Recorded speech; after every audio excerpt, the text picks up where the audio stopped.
You're listening to Three Kitchens Podcast, hosted by home cooks Erin Walker and Heather Dyer. Join us as we walk you through our experience with a new recipe, successes and fails. Let's all get inspired, cook better, and eat great food.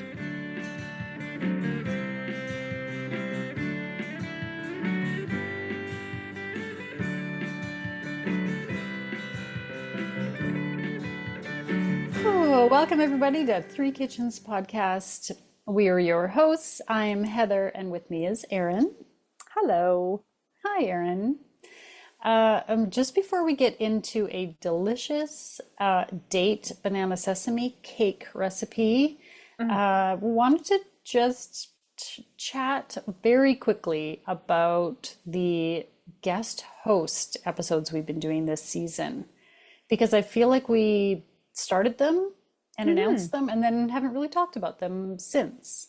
Yeah, we've got a different category of guests that we want to share with our listeners because they are also creatives, often in the podcast space, that we recommend or want you to go check out. And the number one way we connect with everybody is through food. So why not have them come on and share a recipe that they love as a home cook?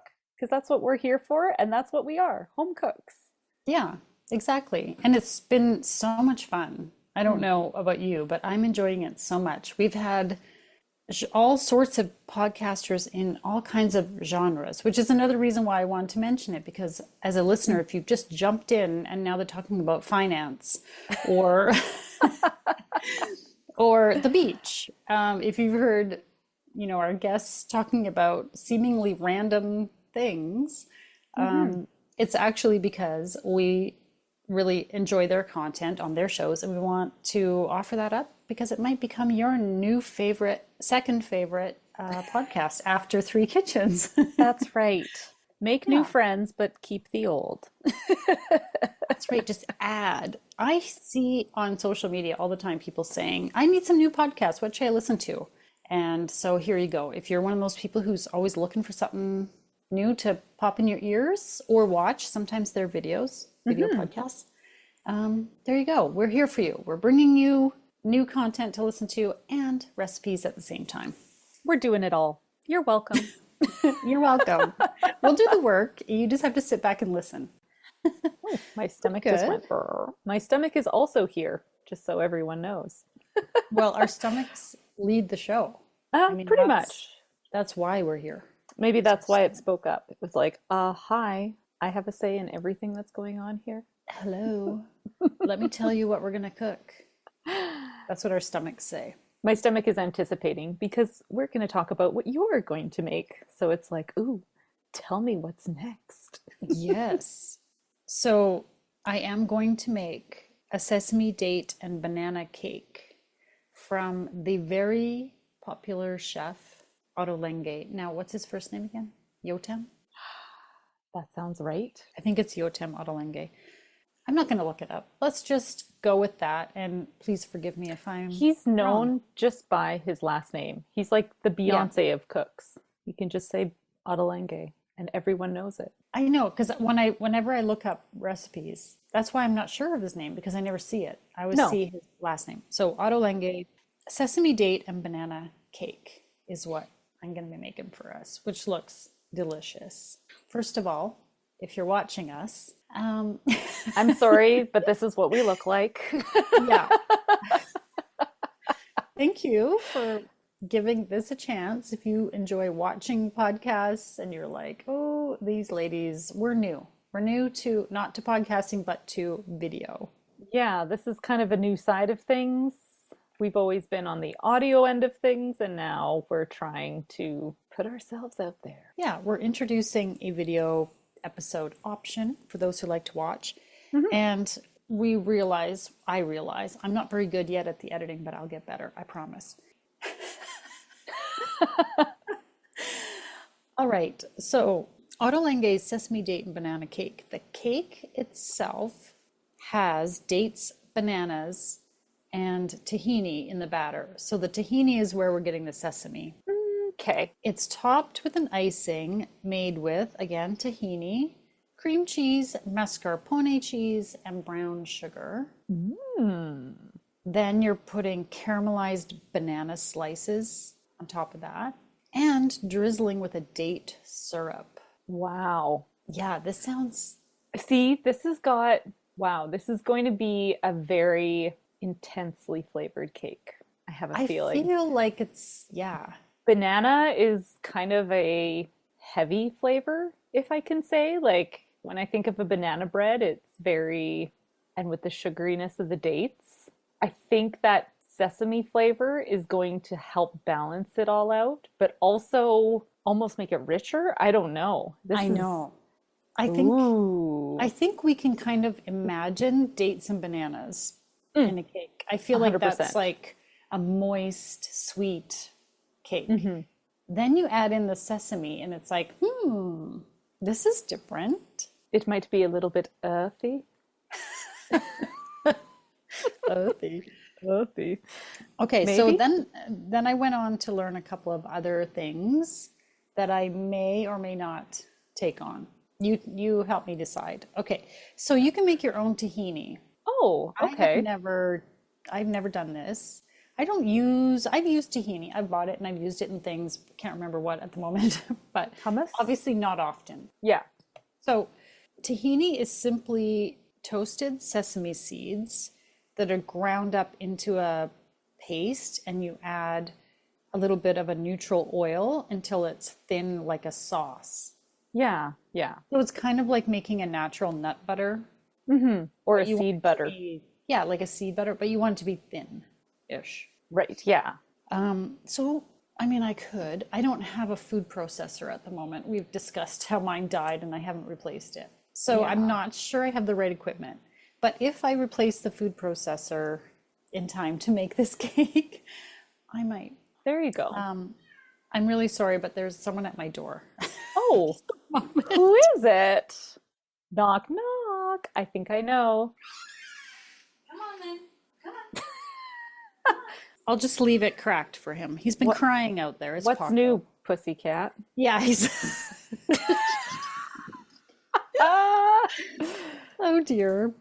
Okay. Then also you can make, because I was like, oh, date syrup. What's date syrup? And in the Yeah. recipe that I was looking at online, there's a link, date syrup. So I click it and I see date syrups that you can purchase. Ah, So then I decided to look up, can I make date syrup? And yes, you can. So it's only made with dates and hot water. okay. So you soak the dates in hot water Okay. to rehydrate them, mash them, and press them through cheesecloth to separate the liquid. So it's going to take some time. You're going to put it, kind of hang it, drip it, Yeah. Yeah.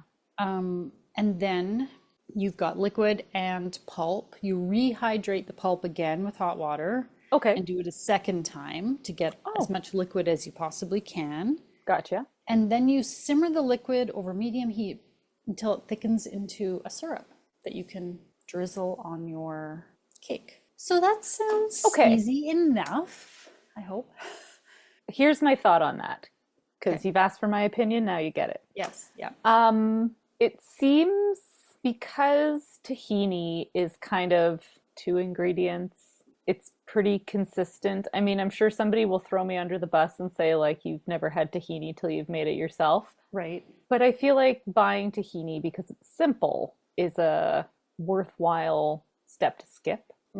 But making date syrup, because sugar's involved, and I find that when you get a syrup that somebody else has made, sometimes they add thickeners, sometimes there's corn syrup in there, sometimes they add color to make it more attractive.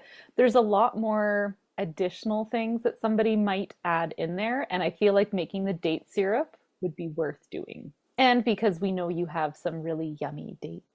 Yes. I was just thinking that as you were talking, that the quality of your dates Hmm. is going to impact the taste of that Yeah, syrup. yeah. Now, I'm not sure how many I need in order to make syrup, because some of them go in the cake, some of them. So I'm going to have to look at the Right. recipe and see. Okay. But yeah, I do.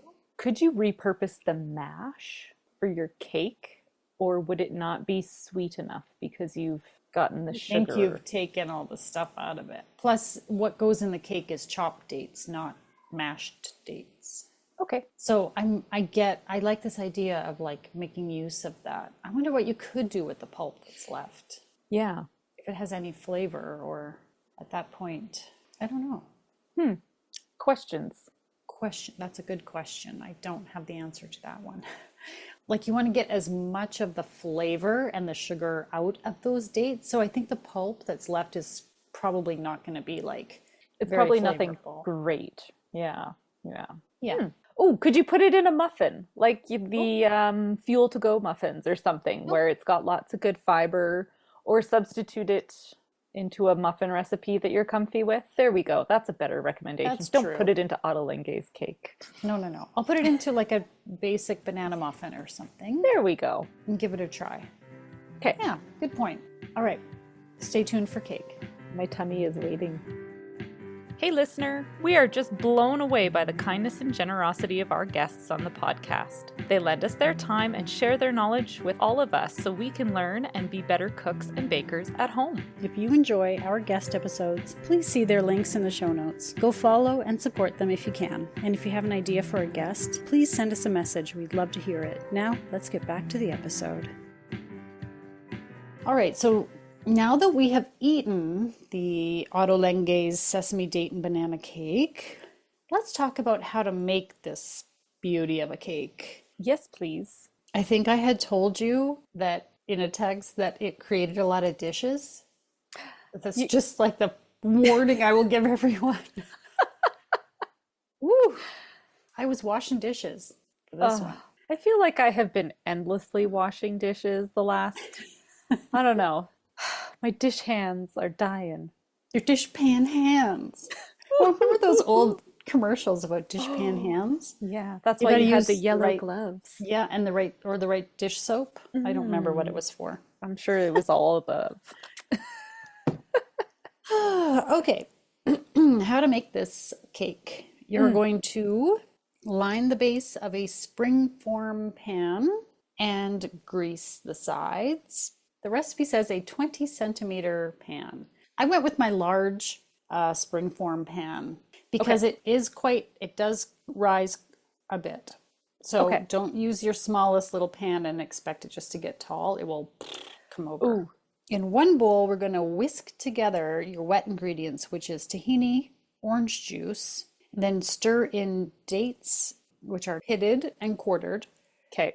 banana slices, and toasted sesame seeds. There's quite a bit of fruit in this cake. Approximately 8 large dates. It's 140 grams of dates. Ooh, that You'll is love a this good recipe chunk. because everything's weighed. Yes. That helps.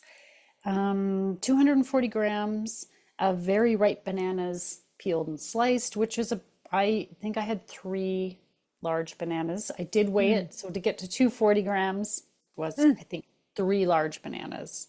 Okay. Yeah. So just on that banana note, this wouldn't work great if I was using bananas out of my freezer. You kind of want these to be bananas that are on your counter and ripe, which is why you texted me, I'm making this because the bananas told me today. The bananas say it's time. The bananas Yeah. have told me. Go. Okay. Good to know. Yes.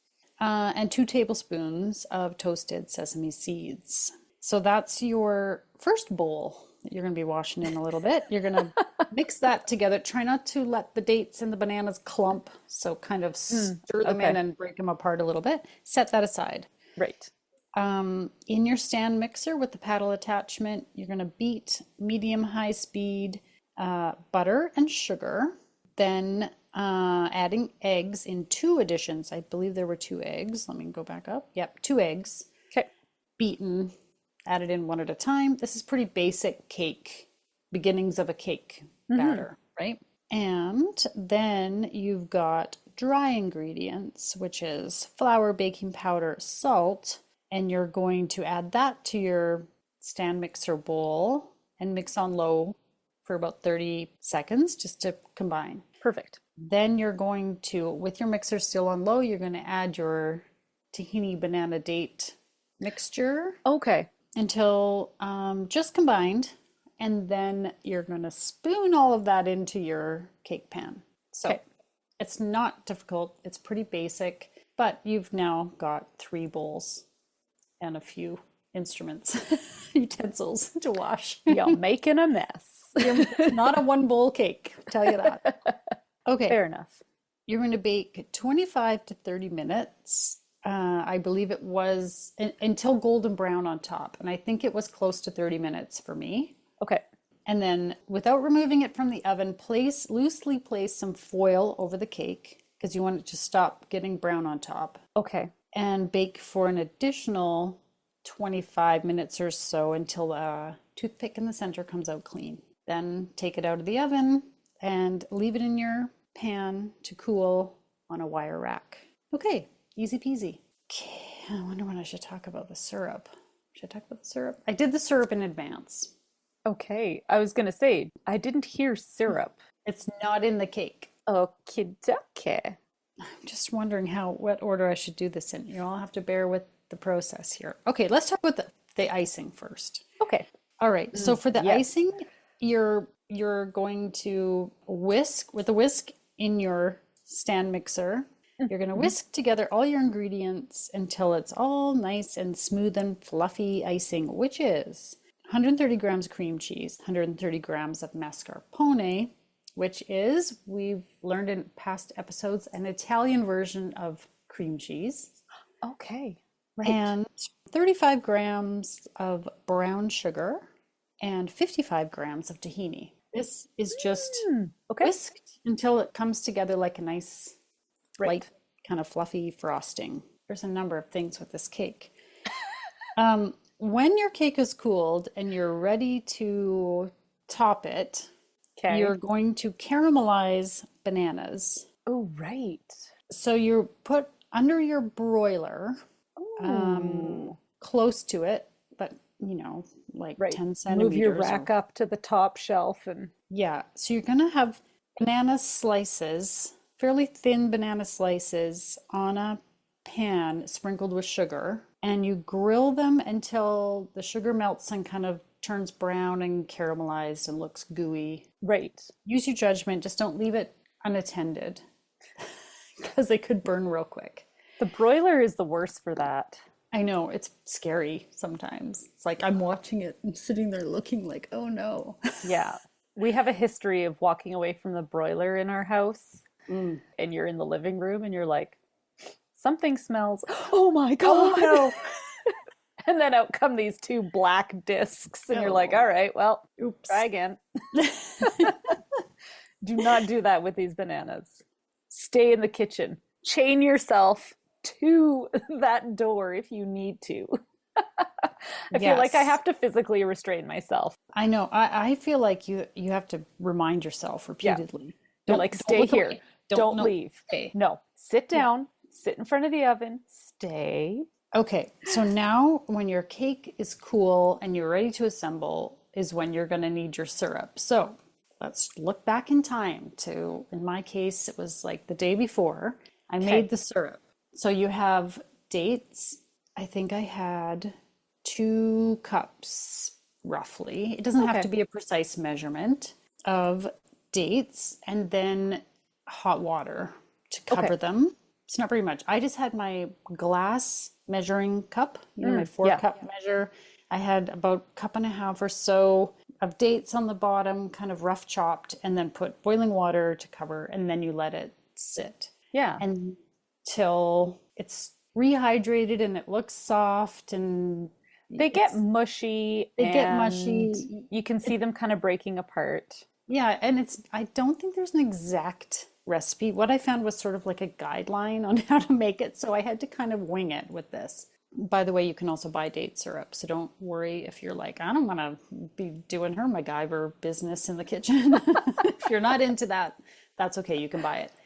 So then you strain it, put it in like through a cheesecloth, right, and squeeze the heck out of it, and maybe leave it. I kind of just left it to drip, right, a bit, you do this twice because the first time you do it, you don't really like it looks quite thin. It's kind of Okay, yeah. you're not getting a whole lot. So then the second time you do it, use a potato masher or a muddler or something and break up the dates, Okay. mush them up. Now that they're really soft from soaking the first time, Right. Yeah. they're soft and you can like mush them up and put more water, just enough Do to you use the cover. same water that you No. strained off? You No. know what? You'd have to heat it again, I think. Oh, right, because the temperature. Okay. So I didn't. I Okay. kept that water, which is basically the same amount you had to start with because it's done is soaked the dates and then strained it off. Now you kind of break up those dates, put more hot water with it, and let it sit. You can let it sit however long you want. And then you'll really see a difference this time. Okay. The water is like darker color, thicker. You're getting more like An of a actual pulp syrup. kind of. Yeah, like it's thick. Now you're going to strain that again and you get a much darker, like put it into the first liquid you got. Okay. And now you have a darker, slightly thicker liquid. You put it in a pot and put it on the stove and low to medium simmer until it reduces down to like a syrup. And when you think this is doing nothing, this has been my experience with these types of things. You think this isn't doing anything. Like, do I need to add something to this? Like, what is Yeah. the deal with this? And then it's like, oh, okay. I just hadn't waited long enough. Right. If you leave it long enough, you'll get a nice spoonable. This makes me think of how Amy from the Talkin' Appalachian podcast told us about making molasses and boiling the molasses. Check that out if you want. Yes, that's so We fun. interviewed her back in December. It really is kind of like getting the flavor of the dates into a And the liquid sugar. and the sugar out of the fruit and just letting it boil down until it becomes, and it's the sugar in the fruit that becomes Yeah. the syrup. Cool. Okay, so there you go. Now you have your cake. You take it out of your springform pan, put the tahini icing on top, put those nice caramelized banana slices on there, and drizzle with your syrup. My syrup was more of a plop, not a nice smooth drizzle, but who cares? It's not a fancy, No. it's not like using fondant or something. This is almost kind of like a messy looking cake, which Yeah. is our kind of decorating. This is what We're here for it. I'm Yeah. on board for this one. I can achieve this. Yes, exactly. Decorating skills needed? Minimal. Oh, like none. Really none. All you have to do is like get that icing, spread it over. It's nice and smooth. It's a deliciously textured icing. Okay, so that's the cake. There's a number of pieces and a number of dishes to wash. Maybe if you make your syrup the same day while that's boiling down, wash all your dishes. There you go. Yeah, just don't do them while the bananas are caramelizing because you'll forget the bananas. No. Sit in front of that oven, stay. Sit, stay, ubu, whatever that was. Okay, so that's the cake. It's well, I'm curious to know what you thought of it. I'm in love with sesame seeds inside this cake. That's comment number one. I just love the little crunch and pop of the sesame and the flavor in there with the tahini, like winner. The banana and the tahini, I really, really liked that. I think I would prefer slightly smaller pieces of date. Those are big dates to start with, and the chunks were big as a preference. I think I would just like smaller pieces of date. But the flavor was good in there. I found the dates a little, when you got a bite with the chunk of date, it was kind of overpowering because Yeah. it's big. They were big. Yeah. And I felt like the bananas, there were a lot of bananas in that cake and they sort of just disappeared into, did you notice? I could tell there were whole bananas in it, but there were like slices, but they yeah, like the way they incorporated was very strange. It was almost Yeah. like they became petrified in the cake, like they were there, but they weren't at the same time. It was Like, like the ghost of bananas because yes. you had the flavor, but I couldn't really see them. It was the odd slice, you'd be like, oh, there's a banana. There's a banana. There's a whole banana in this. Yeah. Yeah. But you could No, I liked taste it that. for sure. Yeah. I liked that it wasn't all like mushed up and homogenous. Like sometimes you get a cake Mhm. and like often with the quick breads that we make, banana bread, zucchini bread, pumpkin bread, it's all these, pureed or mashed Yeah. ingredients that go in and add that moisture. I liked these pockets of like intense banana-ness and intense dateness. I just think Mhm. that the dateness could have been a smaller pocket of intensity because they were big chunks. Yeah. And the recipe said to quarter. So Yeah. I would maybe just keep chopping. Just chop, Judge chop, on the chop a few size more of your times. dates Yeah. and like think about how much date you want in a bite Mhm. because those are big dates that I gave you because They are big. those are beautiful, beautiful dates. Beautiful. Mm. I didn't realize there was tahini in the icing too. Oh, really? Because I really got the I don't sesame I flavor don't from know the if I icing. remember it. Now I'm like, well, now I want to go back and eat that icing again because it was so good and it went so good with the cake. I don't think I ate the icing by itself. And like the tahini flavor was definitely in my bites, but I don't know if it was in the. Maybe you didn't realize it was in the icing. Yeah, I'm thinking I maybe didn't realize that it was mostly in the icing. But yeah. Because it Mm. definitely was. When I Mhm. first tasted the icing, well, like I made it and I Right. tasted it and I was like, oh, I don't know about this. Oh, oh. Because quite a heavy Oh. sesame flavor. And anyone who's had tahini, it's not sweet at all. So I Mm-mm. was like, this is the icing? Like this is cream cheese and tahini. And I was like, does it need more sugar? But I was like, no, no, I'm trusting. I'm trusting. And when you put it with the cake and the Mm. bananas on top and the date syrup, it sweetens it all right up. Yeah. But on its own, it is very heavily tahini flavored. Cool. So I didn't interesting that try the you, icing by itself, and I feel like robbed. oh, well, guess what? You can make it. I The can. recipe's on our blog, Yes. or you can look it up. Look up This Ottolenghi's would cake. also be fantastic to make like all cake things. I feel like I like turning them into muffins because sometimes I just don't got time to make this spring form hour-long bake, blah blah blah blah. So I take a cake recipe, especially one of these ones where I know it's going to be resilient to being popped into a muffin. Oh, for sure. It could And be a cupcake too if you still want to ice it. oh, exactly. Mhm. 18 minutes later, or 25 minutes later, you've got your little mini personal size cake made, and you can make that icing and pop it in there. And yeah, Mhm. sesame seeds, though, for the win. I want to put sesame seeds in just about everything right now. I'm loving them. I really enjoyed this cake. Yeah. I would have it for like if somebody wants to make it for me for like my birthday. I would totally have it again. Like I thought it There was we just go. Yeah. a nice change, something a little bit different. I was a little concerned the kids would be like, dates and this icing's weird, but everybody loved it. Yeah. Everybody in the family thought it was delicious. And my husband was like, why'd you give Erin so much? I'm like, it was a big cake. I My gave you husband like says that all the time. half of How it. much is Heather getting? Oh, I know. I'm like, are you kidding me? We can certainly give up half of this giant cake. yeah. Like, come Yeah. on. Yeah. I certainly can consume a bunch of that cake. I packed some in the kids' lunches. I gave them a nice slice of it. That got gobbled up. Nice. So good. Yeah, winner. I don't think we got anything else to say other than yum.